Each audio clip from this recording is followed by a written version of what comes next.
What's up? Good morning. At ito na nga, inumaga na tayo. Hindi ko din alam kung anong lugar na to. Basta, andito na tayo ngayon. Pakiramdam ko ay andito na ata kami ngayon sa may Quezon. Ganito talaga kami kapag pumupunta kami sa Manila. Ang pagpapahinga namin ay tuwing kakain lang. Ang diskarte ko na lang para hindi ako makakatulog ay hindi ko masyadong binibilisan yung takbo ng motor ko. Kasi alam mo naman kapag mabilis, oo nga at madali kang makakapunta sa paroroonan mo. Pero ang trade naman ito ay parang bugbog din yung katawan mo. Dahil sa tuwing may mga lubak sa daan, mabilis kang kakapit sa preno. At kawawa din yung motor natin kapag dumaraan tayo sa mga lubak na lugar. Kaya kailangan dahan-dahan lang tayo. Mas mabilis din kasi tayong makakaiwas sa lubak kung yung takbo natin ay hindi mabilis. Sa mga rider dyan na natatakot pa rin na mag long ride, huwag na kayong matakot. Tignan nyo yung mga view dito. Oh.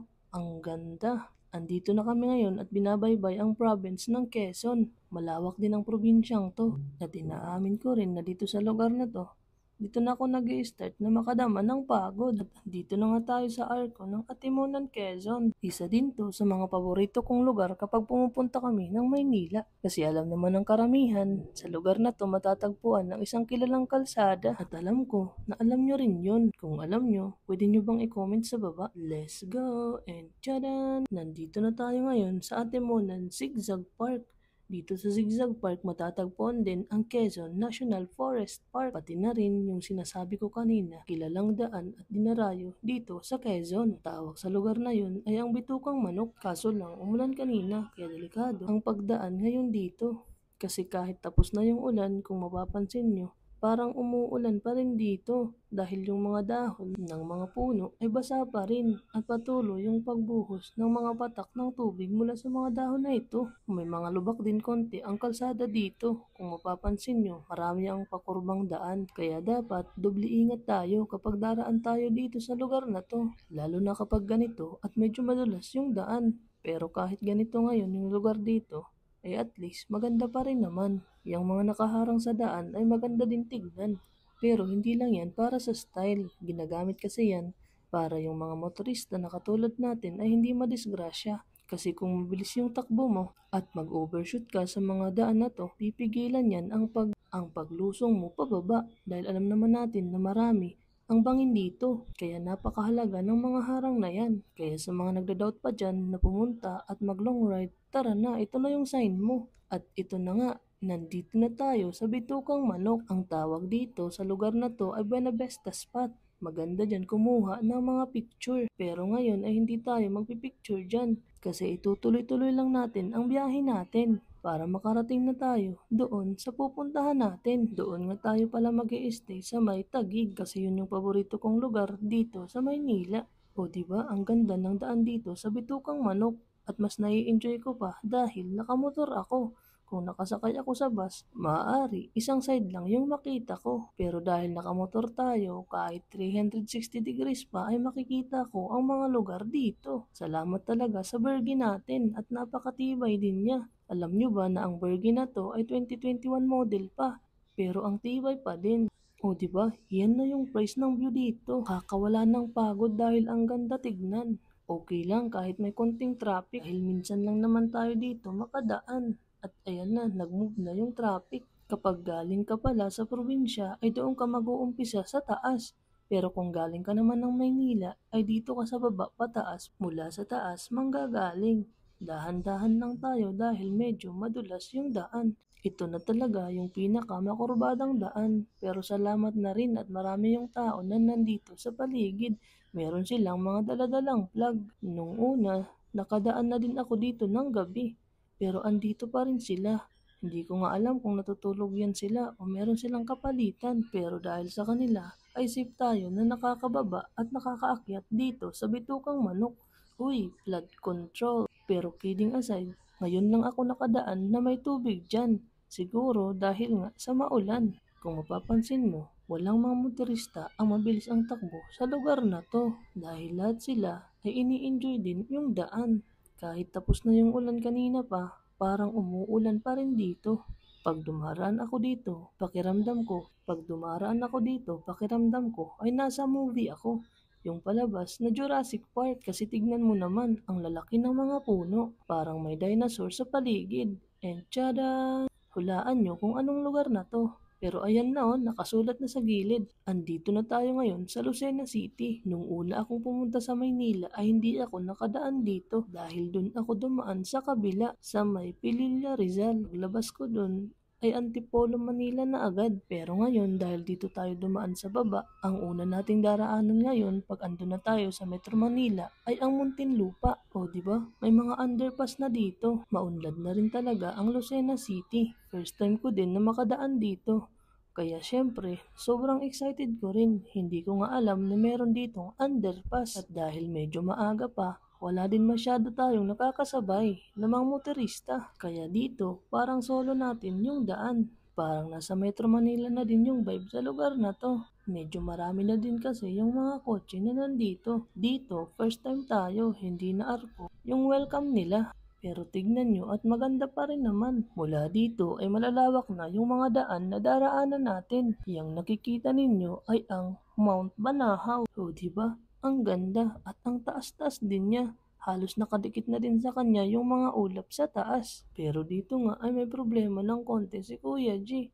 Nakakaramdam na siya ng gutom. At tignan nyo naman, mukhang wala ditong makakainan. Yun kasi yung diskarte namin. Kapag kumakain, sabay na din dun yung pahinga. Shoutout nga pala sa nagturo sa atin na dumaan sa lugar na to. Walang iba kundi si Sir John Christopher Go. Siya ang tournament director ko sa Sipak Takraw. Na parang kuya ko na din yan. Na kanina lang ay tumawag sa atin para i-check yung kalagayan natin. Sa mga nagtatanong kung saan yung lugar na to, dito nga pala yan sa may Chaong Bypass Road. At yan na ngayon yung update sa itsura ni Kuya G. Wala pa kasi siyang tulog. At yan naman ang in-order nila. Sisling sisig, pampalakas. O diba, ang sarap dito. Kaya daan din kayo at kumain kayo. Pag napadaan kayo dito, hindi kayo magsisisi. Sulit yung bayad. O diba, approve daw sabi ni Kuya G. At ngayon nga ay nandito na tayo sa San Pablo City, Laguna. May napansin nga dito si Ate Milan. Ang dami daw kasi ng rambutan sa lugar na to. At nang sinabi niya na sa akin ay doon ko pa lang din napansin. Ang dami ng puno ng rambutan na nakikita namin. Yung iba ay meron ng mga bunga at kulay red na. Ibig sabihin ay hinog na pala yun. Meron din kaming nadadaanan na hindi pa mga hinog. At sabi niya nga sa akin, meron siyang nakita na rambutan na kaya daw naming abutin. Sayang at hindi ko nakita. Dito na magsisimula ang kaliwat kanan na traffic. Pero dahil nakamotor naman tayo, hindi natin yan masyadong madarama. Pwede naman tayong sumingit-singit, pero dito ay hindi natin yun magawa. Dito nga ay natatanaw ko na yung mga signages. Padiretso daw tayo ay makakapunta tayo sa Muntinlupa. Sa kaliwa naman ay mapupunta tayo sa SLEX. At sa kanan ay sa may San Pedro City Hall. Yung SLEX talaga yung iniiwasan natin. At yung nasa ulo ko palagi ay yung Turbina Road. Kasi ang sabi sa atin, pag dumating na tayo dun, ay wag lang daw tayong liliko. Kasi pag lumiko tayo, sigurado, sa LTO na tayo magdi-defend. Sulit yan at meron pa dong panunumpa. Alam naman yan ng mga rider na nahuli na minsan. Kailangan nating manumpa bago natin nakuha yung mga lisensya o motor natin.